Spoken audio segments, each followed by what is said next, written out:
Good morning friends.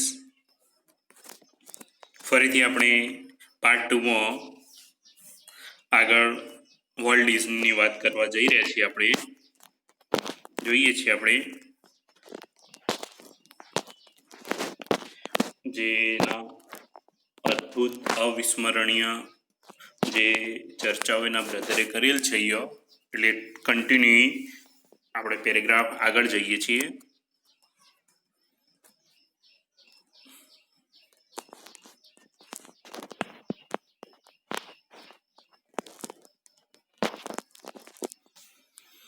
As far back as I can remember,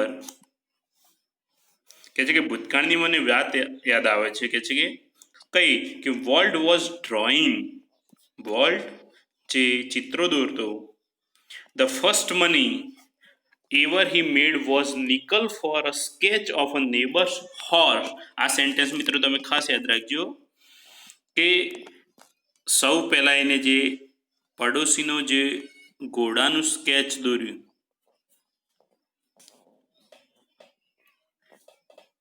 nickel અહીંયા એમનું currency છે, એમાંથી 5 સેન્ટ મેળવ્યા હતા એને. હવે ખાસ યાદ રાખવાનું છે કે હી સ્ટડીઝ કાર્ટૂનિંગ ઇન શિકાગો.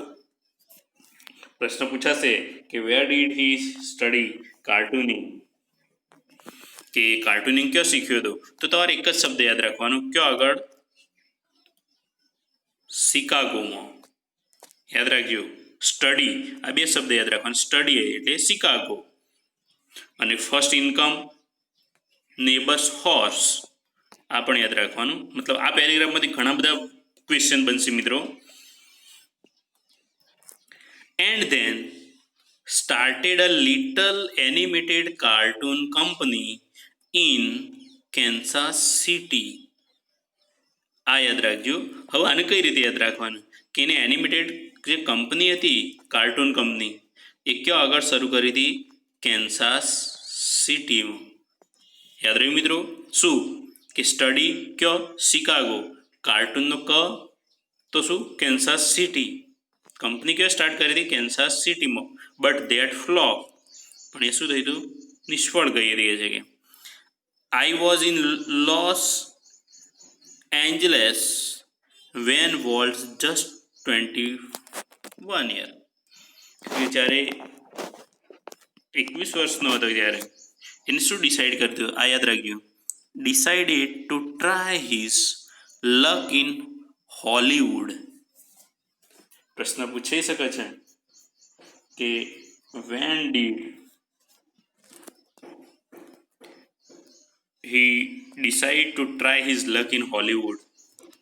તો just 21 year, 21 વર્ષની નાની ઉંમરે એને આ પ્રયત્ન કર્યો હતો. I met him at the station. કે આગળ મળ્યો તો કહે છે કે હું સ્ટેશને મળ્યો હતો. He was carrying a cheap suitcase. એક સામાન્ય એમના હાથમાં શું હતું? સુટકેસ હતી. વધુ સામાન ભરેલ નહોતું, કઈ સામાન્ય suitcase. That contain all of his belonging મતલબ કે સામાન, લગેજ, સસામાન. હવેનું વાક્ય યાદ રાખવા જેવું આવે છે. We borrowed $500 from uncle. Uncle પાસેથી કેટલા એમને ડોલર ઉછીના લીધા હતા? પ્રશ્ન પૂછાય તો $500. And Walt started a cartoon series. ત્યાર પછી શું ચાલુ કર્યું હતું? Series called Alice in cartoon land. આ યાદ રાખજો કે એને કઈ સિરીઝ ચાલુ કરી હતી? પેલી કાર્ટૂન કંપની તો નિષ્ફળ ગઈ, છતાં પણ એને $500 ઉછીના લઈ અને આ સિરીઝ યાદ રાખજો, Alice in cartoon land. It was tough going. આ પણ એટલી કઈ સક્સેસ ના ગઈ. Walt did all the animation and I crankled the old-fashioned camera. કે છે કે વોલ્ટ તમામ એનિમેશન કરતો ને હું કે છે પેલો જૂની શૈલીનો કેમેરો ચલાવતો. ક્રેન્કલ મતલબ કહીએ છીએ ચલાવવું, શરૂ કરવું, સ્ટાર્ટ કરવું. યાદ રાખજો ક્રેન્ક મતલબ. The Alice cartoon didn't make much of splash. કે છે કે એલિસ કાર્ટૂન બહુ કોઈ ધાડ ના મારી, કંઈ ચાલી નહીં, અને એટલા માટે so Walt started a new series, આ યાદ રાખજો, કોલ્ડ ઓસ્વાલ્ડ ધ રેબિટ. બીજી સિરીઝ કઈ ચાલુ કરીને? Oswald the Rabbit. યાદ રાખજો કે પહેલા એને કઈ કરી? Alice in cartoon land. ત્યાર પછી Oswald the Rabbit. Oswald did better. ઓસ્વાલ્ડે પ્રમાણમાં સારી શરૂઆત કરી. But when Walt went to our New York distributor for more money he ran into trouble. પરંતુ જ્યારે વોલ્ટ વધારે પૈસા અમારા કે છે ન્યુયોર્ક ખાતેના ડિસ્ટ્રીબ્યુટર પાસે લેવા ગયો ત્યારે મુશ્કેલીમાં મુકાઈ ગયો, કારણ કે ડિસ્ટ્રીબ્યુટર ત્યાં ફરી જાય છે.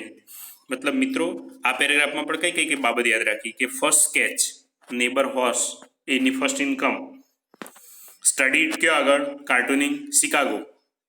યાદ રાખજો. કાર્ટૂન કંપની કયો સ્થાપી? Kansas city. હોલિવૂડમાં કઈ ઉંમરે? 21 વર્ષની ઉંમરે ને. પછી એમને $500 કોના પાસેથી લીધા? અંકલ પાસેથી. પછી સૌથી કાર્ટૂન સિરીઝ પહેલા કઈ ચાલુ કરી એને? Alice in cartoon land. એ નિષ્ફળ ગઈ ત્યાર પછી એને કઈ? Oswald the rabbit.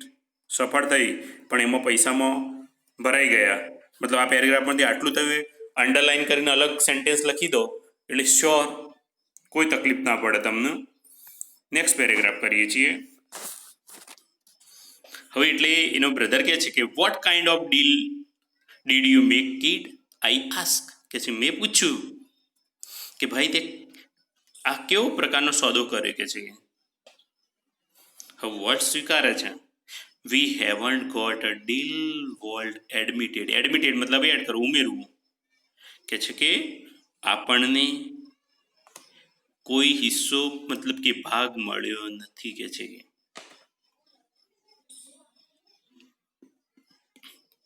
The distributor copyrighted Oswald and he is taking over the series himself. શું કે છે? ડિસ્ટ્રીબ્યુટરે ઓસ્વાલ્ડના માલિકીના હક લઈ લીધા છે. રાઈટ એટલે હક, કોપીરાઇટ હોય છે ને. અને હવે શૃંખલા સિરીઝ મતલબ શૃંખલા સિરિયલ જે આપણે કહેતા હોય એ પોતે જ ચલાવશે.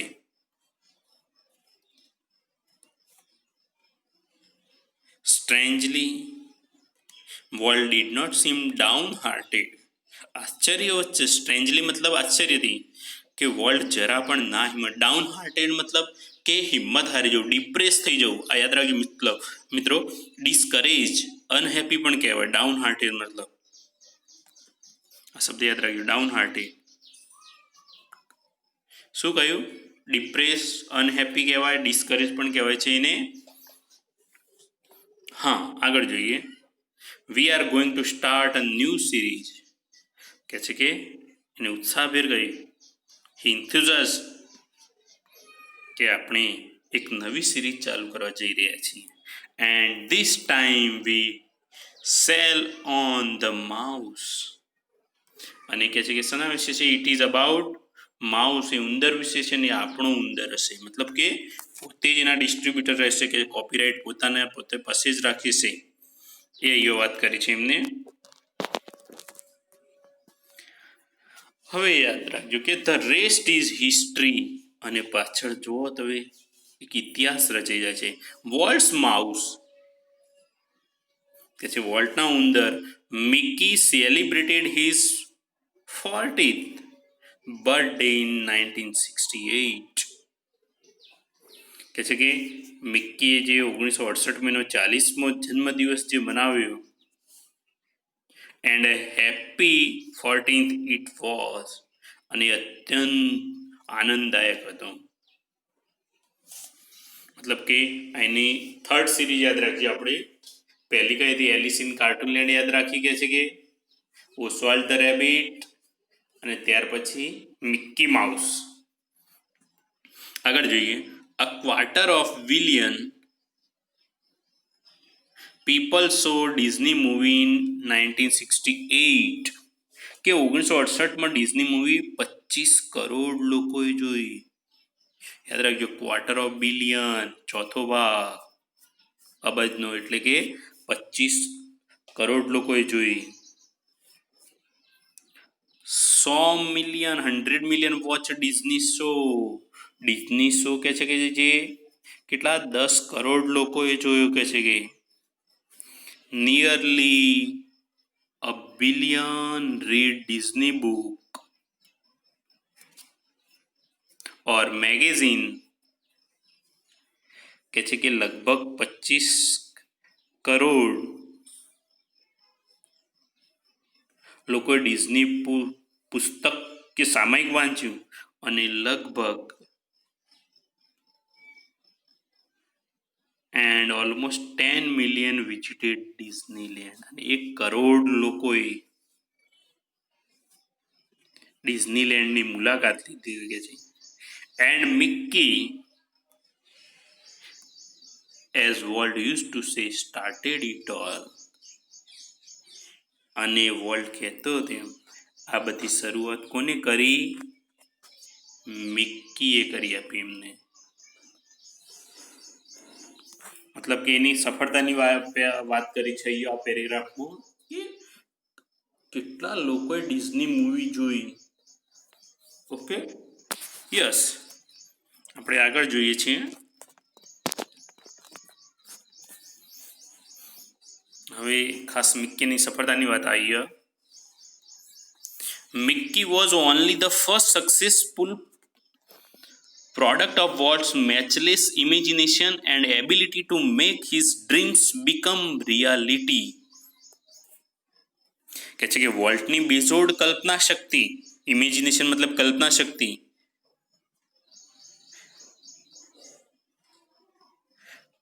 અને એબિલિટી મતલબ ક્ષમતાથી સપનાને વાસ્તવિકતામાં તબદીલ કરી દેનાર મિક્કી એકમાત્ર એની પ્રથમ સફળ પ્રકૃતિ, જે એની કૃતિ હતી કે છે કે એને વાસ્તવિકતા બનાવી દીધી, જે સપના જોતો હતો. It was an ability he could turn on for any occasion, large or small. આ ક્ષમતાને કોઈ નાના કે મોટા અવસરે કામ લગાડતો હતો.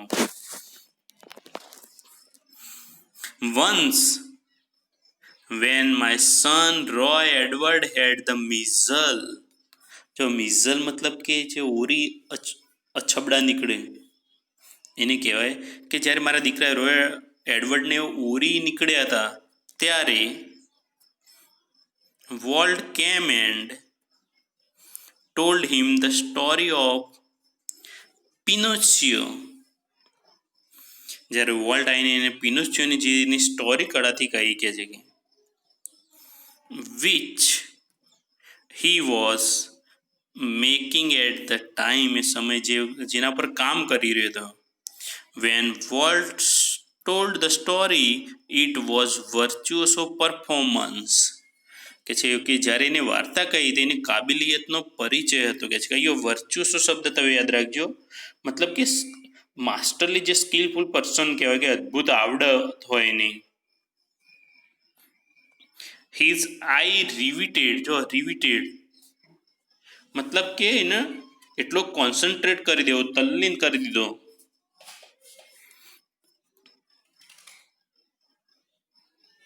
His listener, his mustache twisted expressively, his eyebrows rose and fell, and his hand moved with grace of a musical conductor. કે છે કે હવે જ્યારે એના શ્રોતા ઉપર કહે છે કે એટલો એને એકાગ્ર કરી દેતો કે એની મૂછો, મસ્ટેક મતલબ શું કહેવાય, કે મૂછો એવી ટ્વિસ્ટેડ એટલે વંકાયેલી, વાંકી થવી, આઈબ્રો રોઝ એન્ડ ફેલ મતલબ આઈબ્રો જે આપણા ભવા આપણે જે કહીએ એ ઉપર નીચે થતા અને એના હાથ જે કહે છે કે જાણે કે કોઈ વાદક વૃંદના સંચાલક વગાડતો હોય હલનચલન એ રીતે કરતો કહે છે કે young Roy was so wide eyed at Walt's graphic telling of the fairy tale કે છે કે જે નાનકડો રોય વોલ્ટની પરિકથા જે નિરૂપણની શૈલીથી એટલો બધો પ્રભાવિત થયો ફેરી એટલે પરી ટેલ એટલે જે વાર્તા that he forgot all about his misery કે એના જે ઉરી અછબડાનું દર્દ બિલકુલ ભૂલી ગયો and later when he saw the finished picture he was strangely disappointed પરંતુ પાછળથી જ્યારે પૂર્ણ થયેલ ચિત્ર જોયું તો એ નિરાશ થયો ડિસઅપોઇન્ટેડ મતલબ નિરાશ થયો ડિસહાર્ટન It didn't seem as exciting as when Uncle Walt told it, he said. એ શું કહે છે તેણે કહ્યું આ તો અંકલ વોલ્ટે નિરૂપ્યું હતું એટલું તો ઉત્તેજનાપૂર્ણ એને દેખાતું પણ નથી મતલબ વોલ્ટની જે કંઈ પણ ડિસ્ક્રિપ્શન વર્ણન કરવાની જે અદ્ભુત શૈલીનું અહીંયા વાત કરી છે મતલબ કે આમાં અહીંયા આ પેરેગ્રાફમાં તમારે શું યાદ રાખવાનું છે કે જે એડવર્ડને શું થયું હતું મિઝર અને કઈ સ્ટોરી કહી હતી ને પિનોશિયો વિશે અને એના જે પરફોર્મન્સથી એના પર શું અસર થઈ એટલી વાત છે મિત્રો થર્ડ વિડીયોમાં નેક્સ્ટ આગળના પેરેગ્રાફ વિશે પણ આપણે વાત કરીએ છીએ કારણ કે ડિઝનીલેન્ડ વિશે પણ હજી વાત કરવાની છે આપણે એટલે અહીંયા સુધી આટલું રાખીએ છીએ આપણે